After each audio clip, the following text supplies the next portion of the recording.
You're listening to 1 Minute Podcast Tips.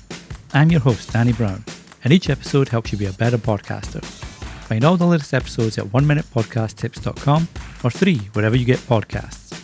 And now, this week's episode. When it comes to getting new listeners for your podcast, you want to make it as easy as possible for people to follow your show. Now, for most podcasters, this means saying something like, listen wherever you get podcasts.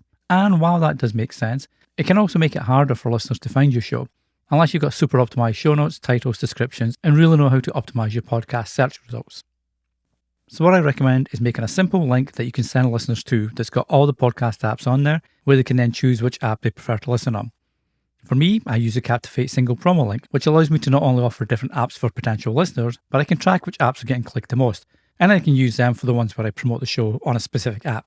If you don't use Captivate, you can use something like Podfollow or Podlink, which are dedicated land pages that let listeners choose which app to follow your podcast on.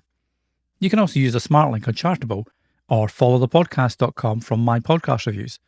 And I'll leave the links to all these in the show notes, so be sure to check them out as you listen to the episode. Because remember, the easier you make it to listen, the more likely you'll get listeners. Until the next time, happy podcasting. Thanks for listening. If you're enjoying 1 Minute Podcast Tips, be sure to leave a 5-star rating or review on Apple Podcasts or Spotify and help others find the show too. Until next time, happy podcasting.